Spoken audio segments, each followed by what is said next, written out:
स्थानीय भाईचारा, स्थानीय भाईचारा, एकता में, एकता में, एकता में, section 7A, section 7A, section 7A।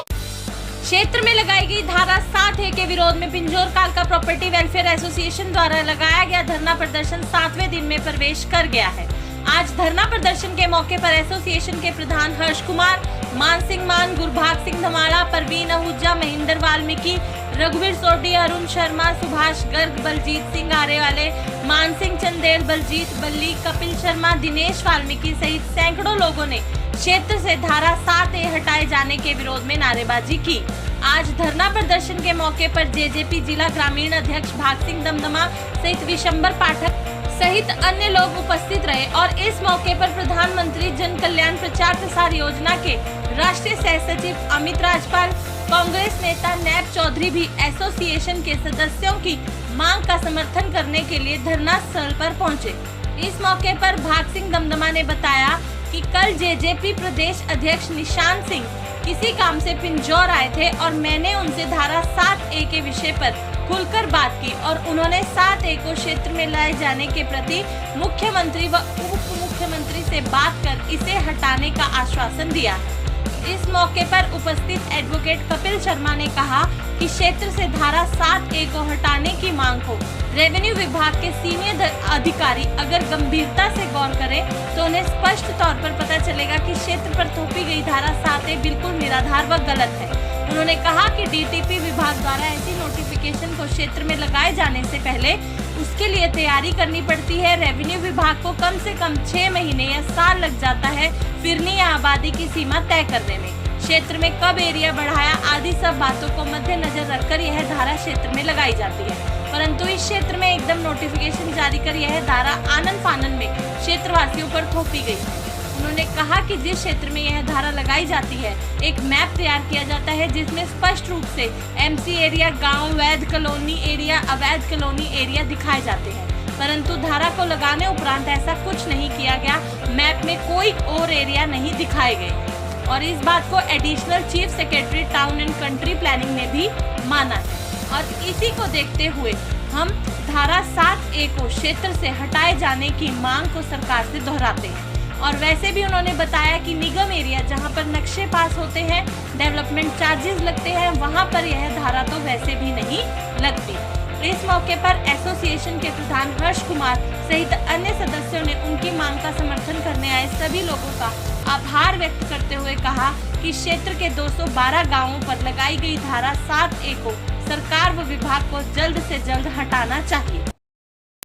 अपनी एसोसिएशन की तरफ से पहले तो सभी पत्रकार बंधुओं का और छायाकार बंधुओं का बहुत बहुत धन्यवाद करता हूं कि जो हमारी इस आवाज़ को इतने ज़ोरदार तरीके से उठाने का काम कर रहे हैं।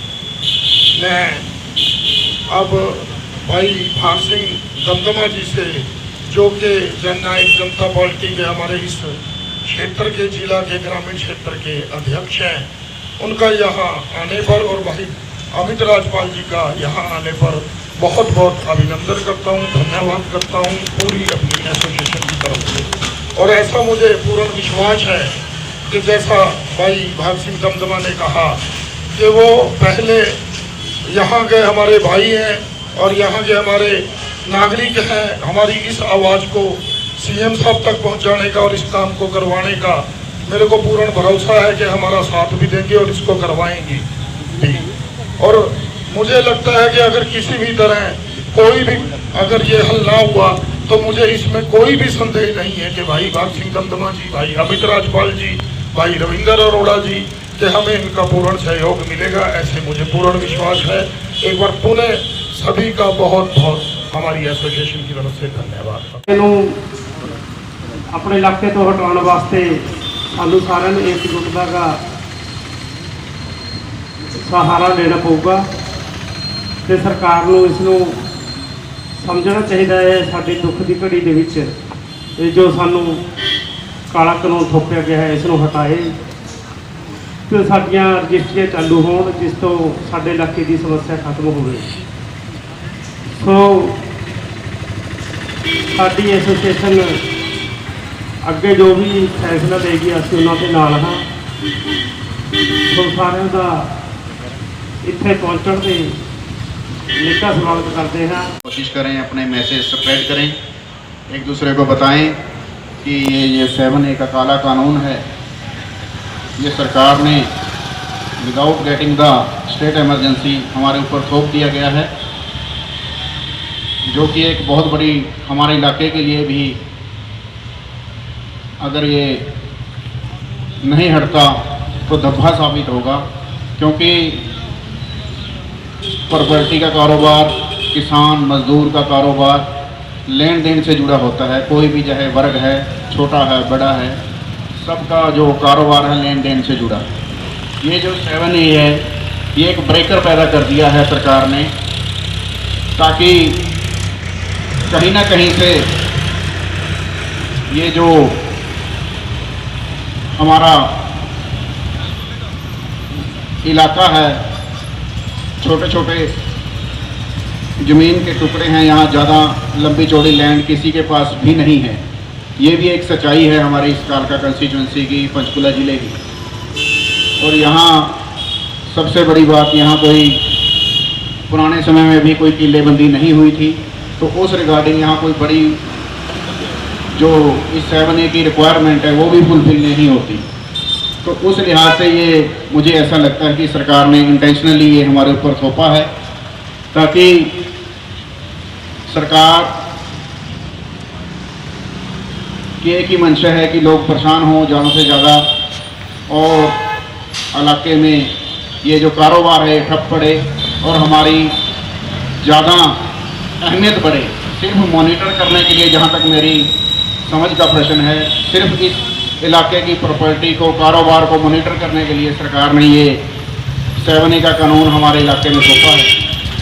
तो इसको लंबा चौड़ा आप जितना मर्जी खींच लो, कम से कम हमें रोष प्रदर्शन में तो बिल्कुल बढ़ चढ़ कर भाग लेना पड़ेगा। वो वैलिड नहीं है। सभी ने आप तक बड़ा अच्छा रोशनी डाली। करोतिया जी ने कल बताया कि क्या है सेक्शन 7A, और हमारे पीजी बड़ा अच्छा इसको डेली डिस्क्लोज करते रहते हैं कि क्या इसके बारे में है। बट मेरा मकसद सिर्फ ये है कि आज मैं आप लोगों को ये बताना चाहता हूँ कि ये सेक्शन 7A क्यों लगाया गया था हरियाणा में, और हमारे यहाँ पे क्यों नहीं लगना चाहिए। सेक्शन 7A जो है एग्रीकल्चर लैंड को बचाने के लिए लगाया गया था, ताकि किसी खेती बाड़ी की ज़मीन का कोई मिसयूज़ ना कर सके और उसको खेती बाड़ी की ज़मीन के बारे में उसको ख़राब ना कर सके। लेकिन हमारे एरिया में इसलिए ये लागू नहीं होता क्योंकि हमारे एरिया में एकड़ों में ज़मीन पहले ही नहीं है किसी के पास। अगर किसी की मलकियत देखी जाए तो यहाँ पर 0.1% भी लोग ऐसे नहीं होंगे जिनके पास एग्रीकल्चर खेती करने लायक कोई ज़मीन होगी। हमारे यहाँ सिर्फ कुछ बिस्वे और विश्वासियों में ज़मीनें होती हैं और उन्हीं के बेस पर लोग अपना काम कर रहे हैं। पहली बात, यहाँ पे एग्रीकल्चर लैंड है ही नहीं, पथरीली ज़मीनें हैं, खेती बाड़ी हो नहीं सकती। तो आदमी क्या करेगा उन ज़मीनों का? बेच के मकान बना के या किराए पे चढ़ा के या इन्हीं चीज़ों के लिए इस्तेमाल कर सकता है। तो इसलिए हमारे यहाँ पे ये एग्रीकल्चर लैंड के ऊपर मतलब हमारे यहाँ पे ये सेक्शन 7A लागू ही नहीं होनी चाहिए। और दूसरी बात, जब सरकार हमारे ज़मीनों को एक्वायर करती है तो कभी भी बिस्वे या विश्वासियों के बारे में नहीं सोचा जाता। लेकिन पिछले 45 साल में यहाँ पर सेक्शन 7A को इसीलिए लागू नहीं किया गया था क्योंकि ये हमारा अर्ध पहाड़ी क्षेत्र है और यहाँ पर भूमि की खेती की जो ज़मीन है वो पहले ही इस लायक नहीं है कि उसमें पूरी तरह से खेती की जा सके। ना तो यहाँ बड़े एकड़ों में ज़मीन है, ना यहाँ पे इतने कोई एग्रीकल्चरिस्ट है जिनके पास किलो में ज़मीन हो। और खेती बाड़ी कितनी होती है आप सभी जानते हैं। यहाँ पे पानी की सुविधा भी नहीं है और दूसरी बात है पहाड़ी क्षेत्र होने की वजह से छोटे छोटे खेत हैं और उनमें खेती करना कोई आसान कार्य नहीं है। थोड़ी बहुत जो होती है उनमें खेती होती है, लेकिन बाकी इतना यहाँ पे खेती का कोई साधन नहीं है। इसलिए यहाँ पे हमारे एक क्षेत्र में ये लागू नहीं किया जाना चाहिए था और पिछले 45 साल से सरकार ने इसीलिए यहाँ पे सेक्शन 7A लागू नहीं किया था। बस मैं आपको इतना ही कहना चाहता था। प्रॉपर्टी एसोसिएशन सब भाइयों को मैं नमस्ते करता हूँ। और जो भी आपकी मांग है, तो ये काला कानून लगाया है, इसके लिए आपकी मांग को मैं मुख्यमंत्री तक पहुँचाऊँगा। तो आप लोग भी एक शिष्टमंडल अपना बनाए, मैं मुख्यमंत्री जी से मिलने का टाइम दूंगा और मेरा फुल समर्थन आप लोगों के साथ है। धन्यवाद। तो सबसे पहले मैं अपना समर्थन दे रहा हूं आपको। 3-4 दिन पहले भी बात हुई थी कपिल जी से, मैं उसी दिन बोला था कि हमारा समर्थन है आपको, किसी कारणवश नहीं आ पाए। और जजपा का भी नेता हूं, आप लोगों के प्यार से, आशीर्वाद से, और मुझे बड़ा गर्व महसूस हो रहा है। मैं एक बात बताना चाहता हूं हर्ष भाई, कि कल हमारे प्रदेश अध्यक्ष निशान जी आए थे और हमारे सामने भाई भाग सिंह जी ने इसके बारे में बहुत ही विस्तृत चर्चा किया था और उन्होंने आश्वासन भी दिया था कि हम 1-2 दिन के अंदर इसका कुछ समाधान निकालेंगे। कल हमारे आदरणीय प्रदेश अध्यक्ष जी पिंजौर में थे और मैंने उनके आगे पूरी तरह से ये बात रखी 7A की, और मुझे कोई संकोच नहीं है पूरी मीडिया के आगे कि मेरी सरकार का जो कालका में आदेश आया ये काला कानून है और इसे हम वापस करवा कर हटेंगे। क्योंकि जब जनता के साथ ज्यादती होती है तो आपको 2 पहलू देखने होते हैं, एक को अपनी सरकार देखनी होती है, दूसरे अपने साथी देखने होते हैं। तो मैं एक बात जरूर कहूंगा कि मेरा हर प्रयास अपने साथियों के लिए होगा। अगर सरकार का गलत कदम है तो आपके साथ बैठकर डटकर विरोध करने वाले में खड़ा होऊंगा, मैं सरकार का वहां पक्ष नहीं रखूंगा। अभी कुछ दिन पूर्व हम क्या कहें कि कालका वासियों के नाम संघर्ष ज्यादा आता है और वो संघर्ष ही चल रहा है। चाहे कुछ दिन पहले आरयूबी का मसला हो, उसके लिए भी मैं माननीय मुख्यमंत्री जी का और माननीय उप मुख्यमंत्री जी का, दुष्यंत चौटाला जी का, माननीय मनोहर लाल खट्टर जी का धन्यवाद भी करता हूं। चाहे संघर्ष के बाद ही सही, हम कालका वालों की बात भी सुनी गई और जिस प्रकार से मार्केट जिसके अंदर व्यापारी थे, कई लोग रोजगार के ऊपर लगे हुए थे, कोई मजदूरी का काम था, किसी का ठेकेदारी का काम था, कोई मिस्त्री था, कोई लेबर था, कोई स्किल लेबर था, उन सबको जो दिक्कतें आनी थी उसको सरकार के पहल, आप लोगों की मेहनत की वजह से, आप लोगों की एकता की वजह से उसको इस सरकार ने हल किया। और 2 मसले आपके बीच में आए हैं। पहला पीडब्ल्यूडी विभाग से संबंधित था और यह रेवेन्यू विभाग से संबंधित था। इसे आप अच्छा कह ले, बुरा कह ले कि दोनों विभाग जननायक जनता पार्टी के पास। इस बारे प्रदेश अध्यक्ष जी के साथ ही मैंने माननीय उप मुख्यमंत्री जी से भी बात की थी कि जिस प्रकार से 212 गांव के अंदर ये कानून है कि किसी चीज की आपको जहां डेवलपमेंट करनी है उस चीज को आप तरीके से एक्वायर करें, लेकिन 212 के 12 जो गांव है उनके ऊपर ये किस प्रकार की तलवार लटकी है कि किसी किसान को, किसी मजदूर को यदि अपनी बेटी और बहन की शादी भी करनी हो तो 2 बीसवे बेचे तो क्या वो पूरा एकड़ बेचेगा? 1 एकड़ से कहते हैं कि कम की रजिस्ट्री नहीं होगी। आप गांव में चले जाएं, आपको शहर में तो किसी पे नाई के बराबर है कि 1 एकड़ होगा किसी पे, लेकिन गांव के अंदर भी जब डिवाइडेशन प्रॉपर्टी बढ़ जाती है तो मेरा ख्याल है कोई 1 और 2 एकड़ के मालिक रह गए हैं। अगर उसको छोटा सा भी काम करना हो तो एकड़ बेचना पड़ेगा। इससे तो हमारे क्षेत्र के लोग भूमिहीन हो जाएंगे, उनके पास कोई साधन नहीं रहेगा।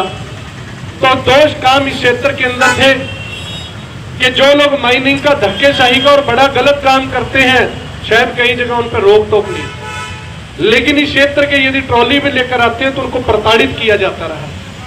आज मैं इस बात पर खुलकर कहूंगा कि मैं 1 या 2 दिन के अंदर माननीय मुख्यमंत्री से समय भी लूंगा और आप लोगों को उनके पास जाकर अपनी बात रखना, और जो बात रखना क्या साथ ही ये कहेंगे कि हमारे क्षेत्र से 7A को हटवाने का काम करें। उसके लिए माननीय मुख्यमंत्री जी, उनसे भी पूरी तरह से कांग्रेस के साथी हैं हमारे वो भी इसमें अभी बात बताई अरोड़ा साहब ने कि वो भी माननीय मुख्यमंत्री से बात करेंगे। और जब क्षेत्र के विषय की बात होती है तो अपने राजनीतिक मतभेद भुलाकर क्षेत्र की तरक्की और खुशहाली के लिए काम करना चाहिए। मेरी इस बारे आदरणीय संत शर्मा जी से भी बात हुई, मेरी इस बारे में बहन लतिका शर्मा जी से भी बात हुई है कि आप इस प्रकार का काम करें कि लोगों के अंदर मिसाल जाए कि सभी लोग वचनबद्ध है, कटिबद्ध है अपने क्षेत्र के अधिकारों की रक्षा के लिए। तो आप लोगों का ये धरना, ये प्रदर्शन, ये व्यर्थ नहीं जाएगा। जिस प्रकार से आपको उस काम में एकता की वजह से कामयाबी मिली आरयूबी के अंदर, उस प्रकार से आपको यहां भी कामयाबी मिलेगी, इस चीज का मैं यकीन और भरोसा दिलाता हूं। रही बात जो समर्थन की बात कह रहे थे हर्ष भाई जी अभी बैठकर, मैं जननायक जनता पार्टी का जिला अध्यक्ष होने के नाते और प्रदेश प्रवक्ता होने के नाते पूरी तरह से आपको अपना समर्थन भी देता हूं, आपके साथ भी बैठता हूं। यदि ये काम आपका समस्या का हल कुछ समय के अंदर नहीं होता तो मैं पहले भी कह चुका एक दिन कि मेरे लिए पार्टी और चीजें सब कुछ सेकेंडरी हो सकता है। मुझे अपनी कालका की जनता से प्यार है और उनके अधिकारों की रक्षा के लिए पहली पंक्ति में आपके साथ बैठने को भी तैयार हूं।